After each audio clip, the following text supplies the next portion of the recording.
10 ऐसे नेता जिन्होंने मध्य प्रदेश को बीजेपी में सफल बनाने में सबसे अहम भूमिका निभाई। नंबर 10 पर आते हैं बाबूलाल गौर जी। मध्य प्रदेश की राजनीति में बुलडोजर का ट्रेंड तो अभी हाल फिलहाल में आया है, लेकिन बाबूलाल गौर जी ने तो 10 को पहले ही बिना किसी तामझाम के शहर से अवैध कब्जे हटाना शुरू कर दिया था। इसी धाकड़ रवैये के कारण लोगों ने प्यार से बुलडोजर मंत्री कहने लगे थे। भोपाल के मजदूर वर्ग से लेकर आम जनता के बीच उनकी पकड़ ऐसी मजबूत थी कि लगातार 10 बार चुनाव जीतकर उन्होंने नया रिकॉर्ड ही बना दिया। कांग्रेस वाले कितनी भी गोटी सेट कर लें, गौर जी के आगे उनकी दाल कभी नहीं गली। वे केवल मुख्यमंत्री ही नहीं बने, बल्कि शहरी इलाकों में बीजेपी को एक ऐसा अभेद्य किला बनाकर दे गए जिसे भेदना आज भी विपक्ष के बस की बात नहीं है। सीधे सपाट बोलने वाले गौर जी ने साबित किया कि राजनीति में लंबी रेस का घोड़ा वही बनता है जो अपनी जमीन कभी नहीं छोड़ता। नंबर 9 पर आते हैं कैलाश विजयवर्गीय जी। मालवा निमाड़ की राजनीति के ये वो खिलाड़ी हैं जिनके बारे में कहा जाता है कि अगर चुनाव कितना भी फंस जाए, ये बंदा बाजी पर लाठी देता है। इंदौर की सड़कों से निकलकर राष्ट्रीय राजनीति में धाक जमा चुके कैलाश विजयवर्गीय जी को बीजेपी का असली संकट मोचक माना जाता है। बंगाल का चुनाव हो या मध्य प्रदेश के मालवा की कोई फंसी हुई सीट, विरोधी रणनीति बनाते रह जाते हैं और विजयवर्गीय जी पर्दे के पीछे ऐसा पांव फेंकते हैं कि बाजी सीधे बीजेपी के पाले में गिरती है। राजनीति में कहावत है कि दूध का जला छाछ भी फूंक फूंक कर पीता है, लेकिन कैलाश जी ने तो उबलते पानी में भी हाथ डालकर जीत का छक्का निकाल लाते हैं। इनका भाषण देने का अंदाज और ठेठ इंदौरी बोली जनता से ऐसा कनेक्ट बनाती है कि सामने वाला प्रत्याशी पानी भरता नजर आता है। इंदौर में रहकर विजयवर्गीय जी से दुश्मनी मोल लेना मतलब बहती नदी में उल्टा तैरना जैसा है। वैसे कैलाश जी की चुनावी फील्डिंग तो कमाल की है, लेकिन क्या आप जानते हैं आगे एक ऐसा मास्टरमाइंड आने वाला है जिसने एक झोले में घूम घूम कर ऐसा सीक्रेट नेटवर्क तैयार किया था जो आज भी विरोधी उसके बनाए चक्रव्यूह को तोड़ नहीं पाते। उसने ऐसा क्या किया था, ये थोड़ी देर में खुद ही देख लेना।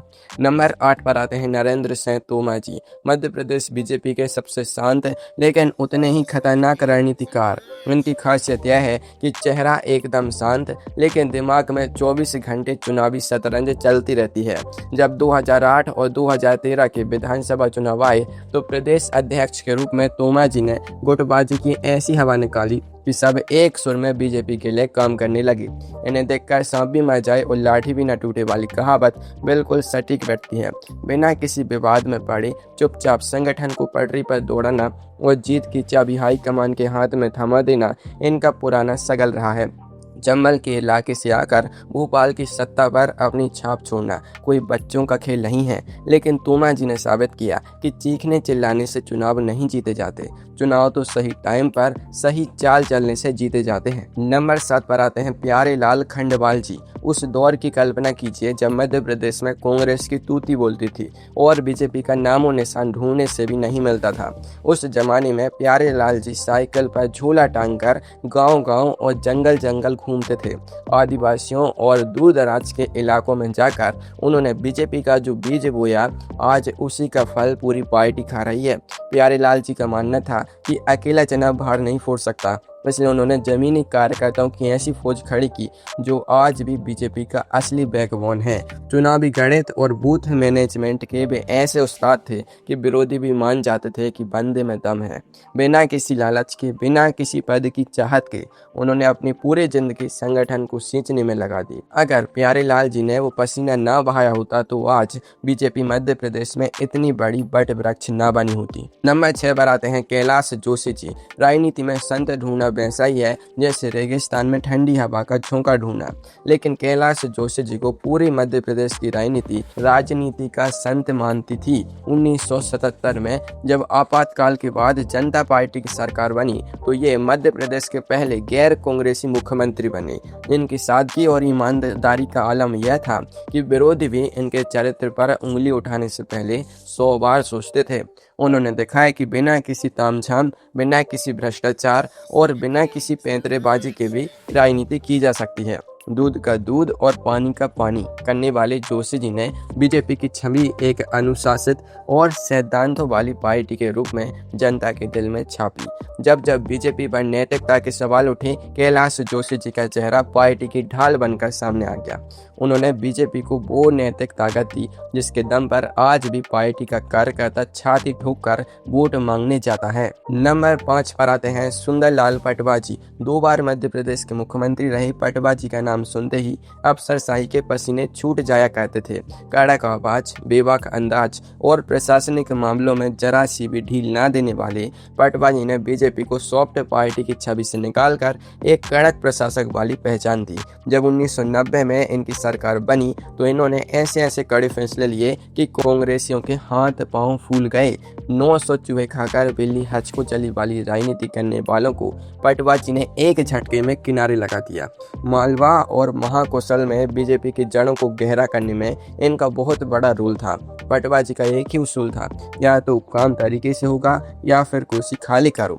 उन्होंने बीजेपी कार्यकर्ताओं में वो आत्मविश्वास भरा कि वे कांग्रेस के गढ़ में भी जाकर ताल ठोकने लगे। नंबर 4 पर आती हैं उमा भारती जी। 2003 का मध्य प्रदेश चुनाव याद है। दिग्विजय सिंह जी आराम से अपनी 10 साल पुरानी सरकार के नशे में चूर थे और सोच रहे थे कि बीजेपी उनका कुछ नहीं बिगाड़ सकती। लेकिन फिर मैदान में उतरी भगवाधारी उमा भारती जी। सड़क, बिजली, पानी के मुद्दे को उन्होंने ऐसा धारदार बनाया कि दिग्विजय सिंह जी की सरकार तिनके की तरह उड़ गई। उमा जी के तेवर ऐसे थे कि मंच पर आते ही बिजली कड़कने लगती थी। बिजली आए ना आए, उमा जी का भाषण आते ही जनता के भीतर झंझनाहट दौड़ जाती थी।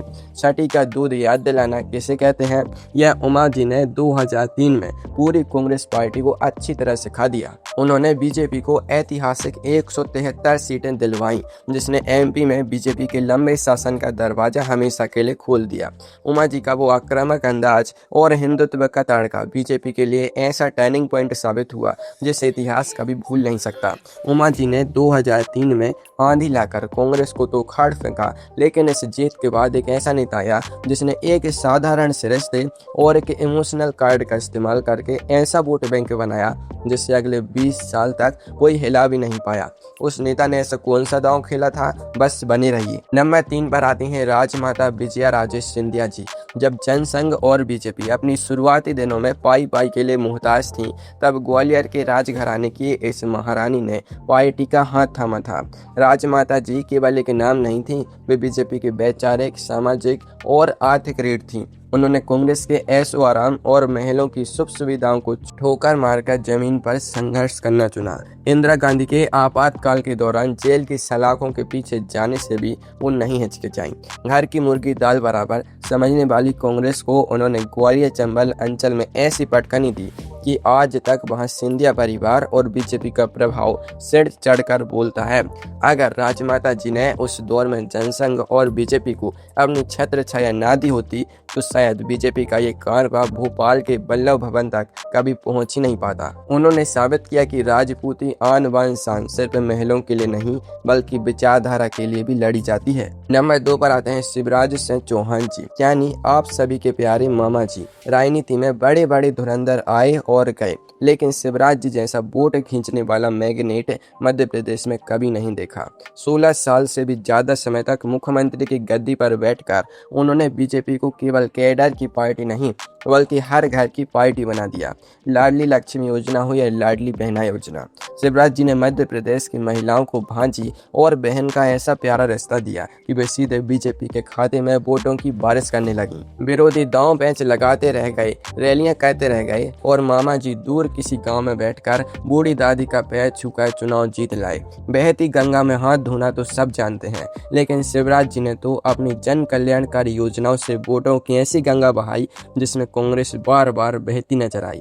2018 में थोड़ा सा झटका जरूर लगा, लेकिन 2020 में फिर से ऐसी वापसी की कि विरोधियों के तोते उड़ गए। नंबर 1 पर आते हैं कुशाभाऊ ठाकरे जी। मध्य प्रदेश बीजेपी के असली पितृ पुरुष और संगठन के सबसे बड़े आर्किटेक्ट।